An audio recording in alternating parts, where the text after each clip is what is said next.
Mass too. There's one coming out this month, I think. I'm excited. But I have a quart of Silver Flames, also by Sarah J. Maas. I love her. Then I got Cinder from the Lunar Chronicles. It's been a long time since I've read these, but I wanted to put them on my shelf because I remember loving them so much. Cinder. If you don't know about this one's like sci-fi fairy tales, spin-offs things. It's done really well. I really like it. Marissa Myers. Meyer without the S. And then this one I'm probably the most excited about. Love Theoretically by Ali Hazelwood, I think is how you say your name. Ali Hazelwood and Sarah J. Maas have to be my favorite authors. They're just so good. And every single book I read of theirs, I'm like, oh, it's going on the shelf. Because normally I'll listen to books instead of read them. And then when I listen to one I really, really like, I'll buy the hard copy so I can like read it again later from the actual book. It's just that now that I'm older, it's kind of hard to find the time to sit down and read, listen to books.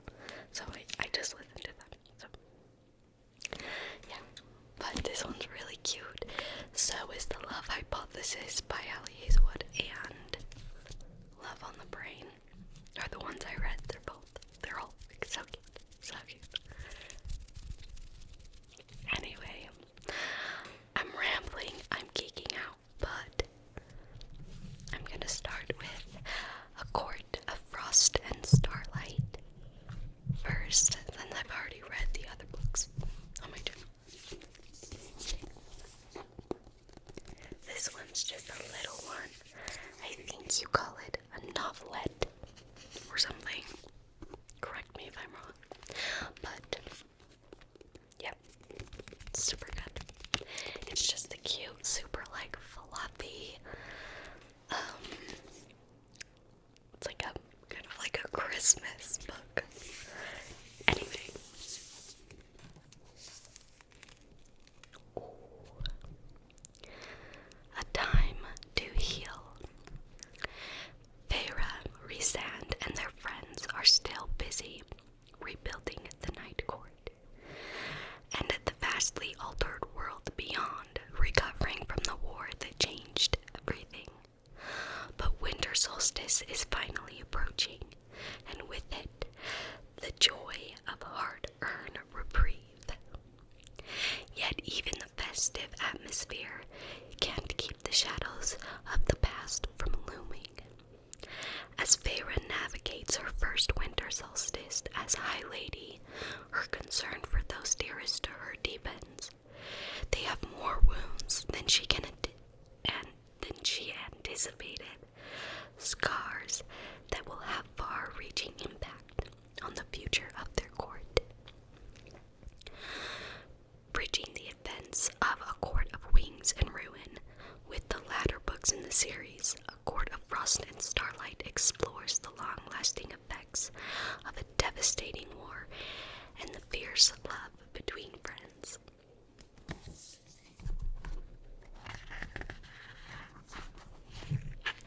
A Court of Frost and Starlight.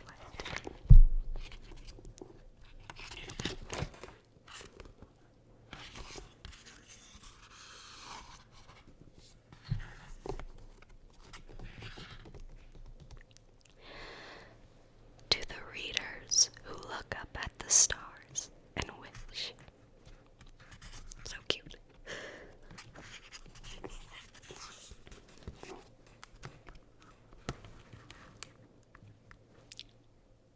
Look at that cute little fantasy map. I love it.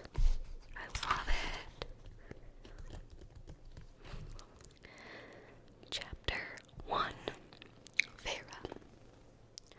The first snow of winter had begun whipping through Valaris an hour earlier.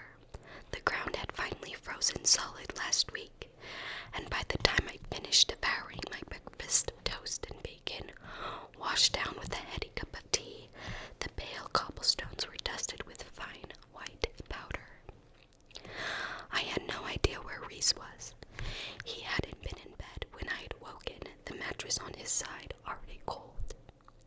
Nothing unusual, as we were both busy to the point of exhaustion these days. Seated at the long cherrywood dining table at the townhouse, I frowned at the whirling snow beyond the leaden glass windows. Once I had dreaded that first snow, had lived in terror of long, brutal winters. Once I had dreaded that first snow, and had lived in terror of long, brutal winters. But it had been a long, brutal winter that had brought me so deep into the woods that day nearly 2 years ago. A long, brutal winter that had made me desperate enough to kill a wolf, that had eventually led me here, to this life, this happiness.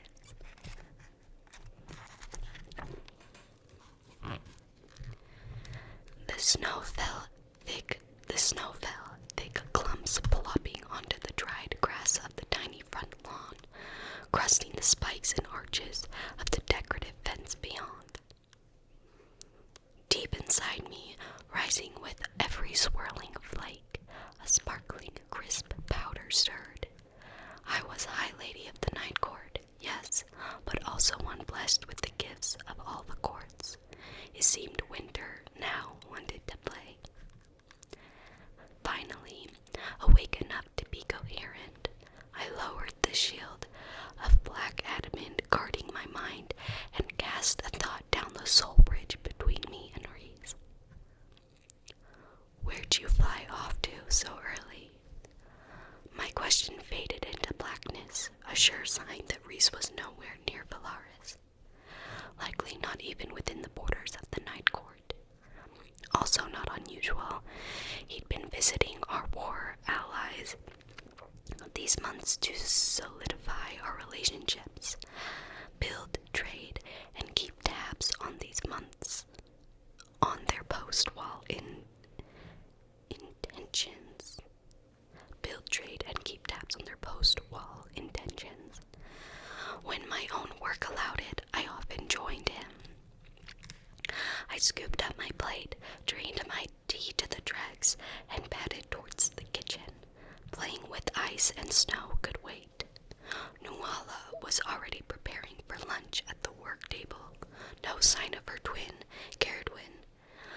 But I waved her off as soon as she made to take my dishes. I can wash them, I said, by way of greeting. Up to the elbows in making some sort of meat pie, the half-wraith gave me a grateful smile and let me do it. A female of few words, though neither twin could be considered shy. Certainly not when they worked, spied for both Reese and Asriel. It's snowing, I observed rather pointlessly, peering out the kitchen at the garden beyond as I rinsed off the plate, fork, and cup. Elaine had already readied the garden for winter, veiling the more delicate bushes and beds with burlap. I wonder if it'll let up at all. Nuala laid the inort lattice, I think is how you say it, crust atop the pile and began pinching the edges together, her shadowy fingers making quick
silver flames. Look how pretty. Ooh, so cute. An unfathomable power. Nesta Archeron has always been prickly, proud, swift to anger, and slow to forgive. And ever since being forced into the cauldron and becoming high fae against her will, she struggled to find a place for herself within the strange, deadly world she inhabits. Sorry, spoilers if you haven't read it. Spoilers, very much so. Worse, she can't seem to move past the horrors of the war with Hybern and all she lost in it.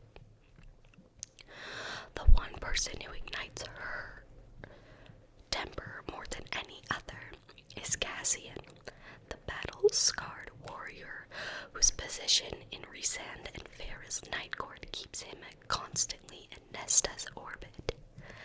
But her temper isn't the only thing Cassian ignites. The fire between them is undeniable, and it only burns hotter as they are forced to work closely together. Meanwhile, the treacherous human queens who returned to the continent during the last war have forged a dangerous new alliance, threatening the fragile peace that has settled over the realms, and the key to halting them might very well rely on Cassian and Nesta facing their haunting pasts. Against the sweeping backdrop of the world, seared by the war and plagued with uncertainty, Nesta and Cassian battle monsters from within and without as they search for acceptance and healing in each other's arms.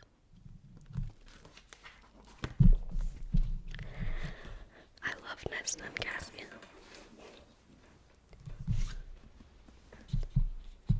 I don't know their ship name. Nestazian. Something like that. They're so cute. So cute. The dedication is, for every Nesta out there, climb the mountain. And for Josh, Darren, and Annie, who are the reason I keep climbing my own.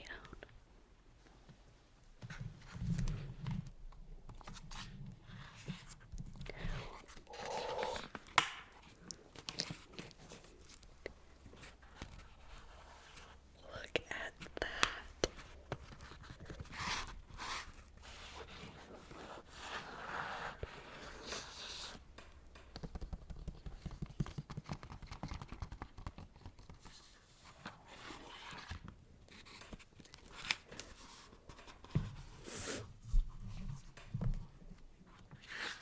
This one's a beefy boy. She's thick.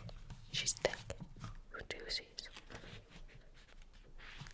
A cord of silver flames.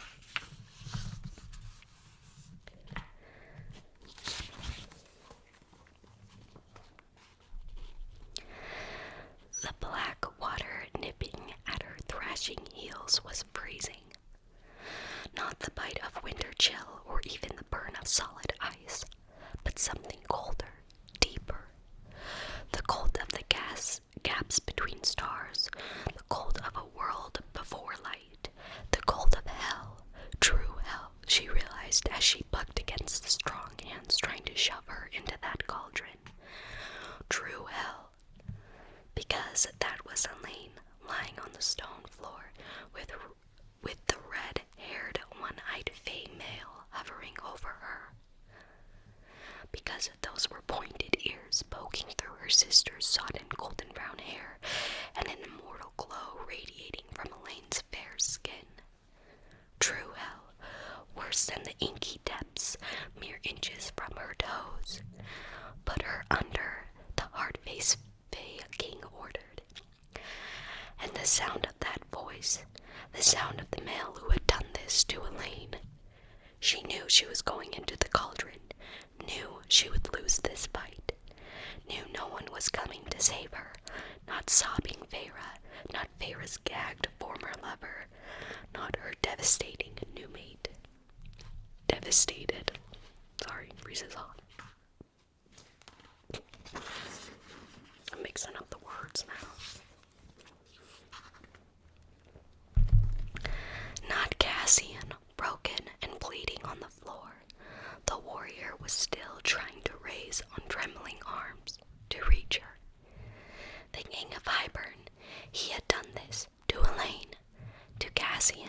and her. The icy water bit into the soles of her feet. It was a kiss of venom, a death so permanent that every inch of her roared in defiance. She was going in, but she was not going gently. The water gripped her ankles with phantom talons, tugging her down. She twisted, wrenching her arm free from the guard who held it. And Nesta Archeron pointed one finger at the king of Hybern. A death promise, a target marked. Hands shoved her into the water's waiting claws. Nesta laughed at the fear that crept into the king's eyes just before the water devoured her whole. In the beginning and in the end, there was darkness and nothing more. She did not feel cold as she sank into a sea that had no bottom, no horizon, no surface. But she felt the burning. Immortality was not a serene youth. It was fire. It was molten ore poured into her veins, boiling her human blood until it was nothing but steam, forging her brittle bones until they were fresh steel. And when she opened her mouth to scream, when the pain ripped her very self in two, there was no sound. There was nothing in this place but darkness and agony and power. They would pay, all of them, starting with this cauldron, starting now. She tore into the darkness with talons and teeth, rent and cleaved and shredded, and the dark eternity around her shuddered, bucked, thrashed. She laughed as it recoiled, laughed around the mouthful of raw power she ripped out and swallowed whole, laughed at the fistfuls of eternity she shoved into her heart, her veins. The cauldron struggled like a bird under a cat's paw. She refused to relent. Everything it had stolen from her, from Elaine, she would take from it. Wrapped in black eternity, Nesta and the cauldron twined, burning through darkness like a newborn star. Ah, she's so good at writing, like a newborn star. Are you serious?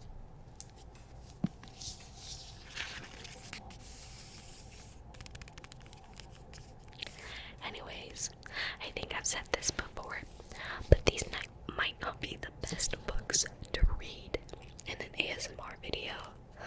One, because I get very excited, and two, because it can get like kind of dark sometimes, kind of gory, and that's not like the most pleasant thing to fall asleep to. At least, I don't know. Maybe I'm completely wrong. Maybe there's people out there who are like, yeah, for sure, let me fall asleep to that.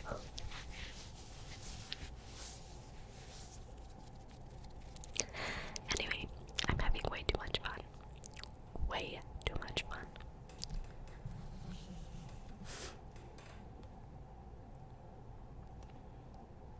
I'm gonna save the best for last. Put this down here. Cinder. The Lunar Chronicles. This is the first book. The second book is Scarlet. The third book is Cress. And the fourth book is Winter. There's also Fairest and Stars Above. I have not read those ones. My niece told me they were good though, so it's good. Scarlet was my favorite book. I love the couple in that one. It's so cute. 16-year-old Cinder is considered a technological mistake by most of society and a burden by her stepmother. Being cyborg does have its benefits, though Cinder's brain interface has given her an uncanny ability to fix things. Robots, hovers, her own malfunctioning parts, making her the best mechanic in New Beijing. This reputation brings Prince Kai himself to her weekly market booth, needing her to repair a broken android before the annual ball. He jokingly calls it a matter of national security, but Cinder suspects it's more serious than he's letting on. Although eager to impress the prince, Cinder's intentions are derailed when her younger stepsister and only human friend is infected with a fatal plague that's been devastating Earth for a decade. Blaming Cinder for her daughter's illness, Cinder's stepmother volunteers her body for plague research, an honor that no one has survived. But it doesn't take long for the scientists to discover something unusual about their new guinea pig, something others would kill for.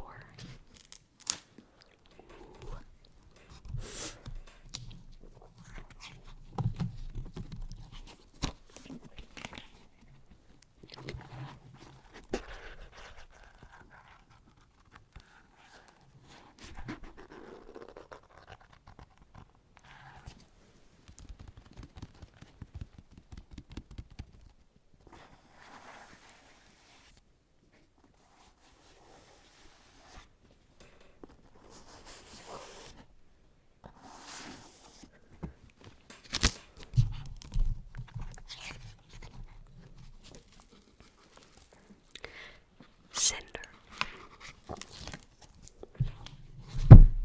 Ooh.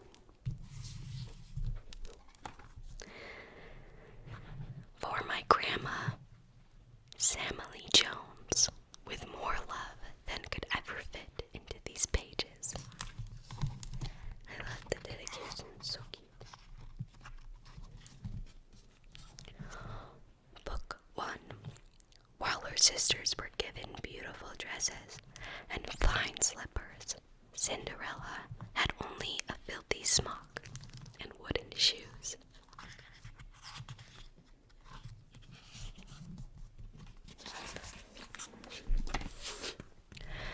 The screw through Cinder's ankle had rusted, the engraved cross marks worn to a mangled circle.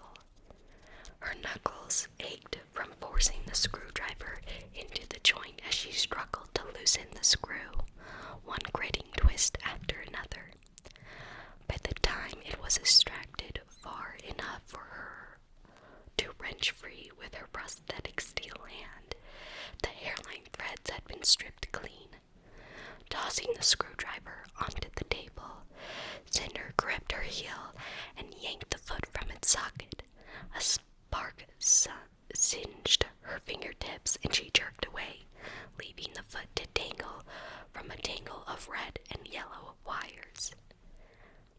Tossing the screwdriver. Oh, I just read the paragraph.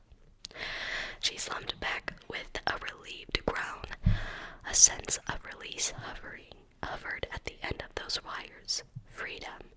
Having loathed the too small foot for 4 years, she swore never to put the piece of junk back on again. She just hoped Aiko would be back soon with its replacement.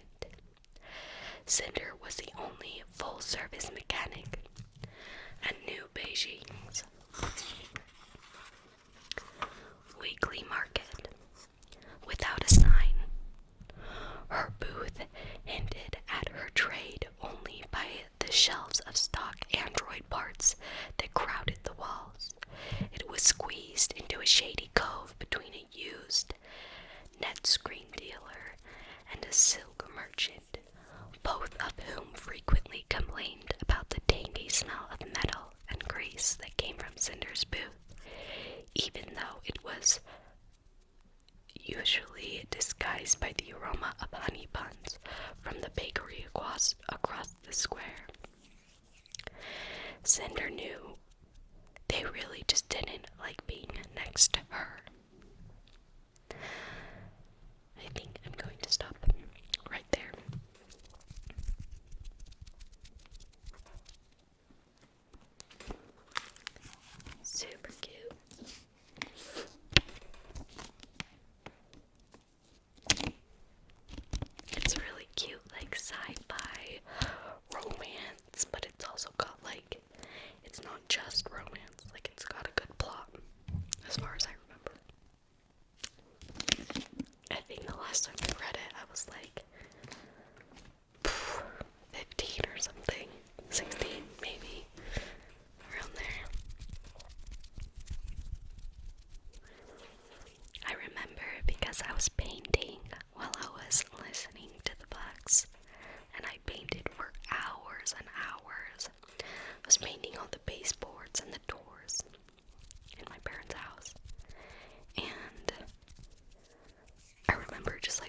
physicist Elise Hanaway have finally caught up with her.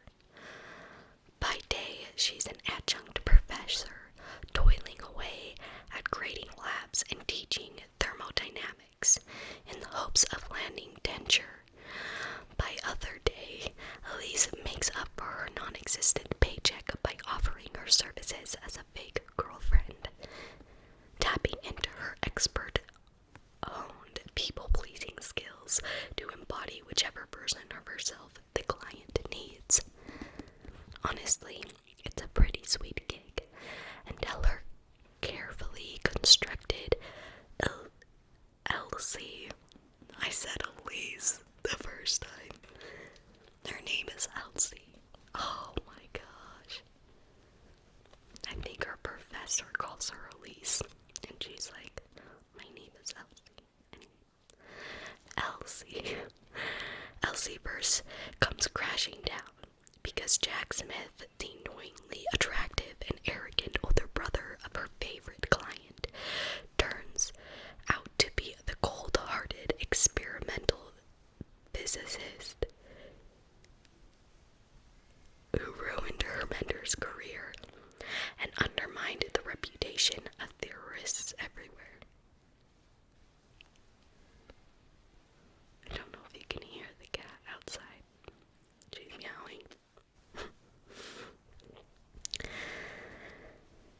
And he's the same Jack Smith who rules over the physics department at MIT, standing right between Elsie and her dream job. Elsie is prepared for an all-out war of scholarly sabotage, but those long,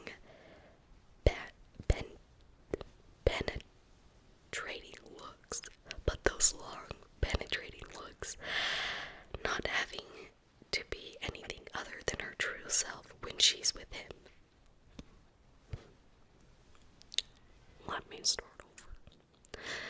Elsie is prepared for an all-out war of scholarly sabotage, but those long, penetrating looks, not having to be anything other than her true self when she's with him, will falling into an experimentalist's orbit finally tempt her to put those most guarded theories on love into practice.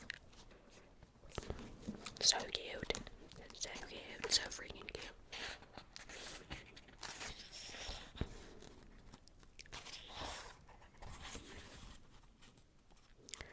Love theoretically.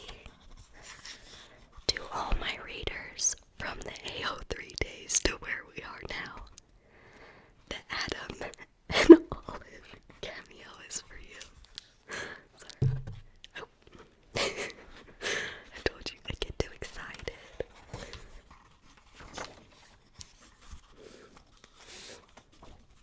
If you know what AO3 is, you're an OG. An original gangsta. Prologue. In my life, I have experienced regret, embarrassment, maybe even a touch of agony, but nothing, absolutely nothing, prepared me for the ignominy, I've never read that word before, of finding myself in a bathroom stall pressed against the arrogant older brother of the guy I've been pretended dating for the past 6 months. It's an award-winning rock-bottom low, especially when coupled with the knowledge that Jack Smith is saving my ass when he picks me up by the waist to maneuver me around the cramped space, gravity-defyingly strong. I'm not sure what's worse, the fact that his hands are all that prevent me from crumpling like a scrunchie, or the mortifying amount of gratitude I feel towards him. I love the way she writes. It's so funny. It's so quirky and cute. Settle down, Elsie, he says against the skin of my cheek, terse as usual, but also incongruously soothing. I don't know what this close. I'm close. Too close. Not nearly close enough. The sweet oblivion of death. And stop fidgeting. I'm not fidgeting, Jack. I say fidgeting. But after a second, I just give in. I close my eyes, relax into his chest, feel the scent of him in my nostrils anchoring me to sanity, and wonder which one out of my millions of asinine life choices led me to this moment.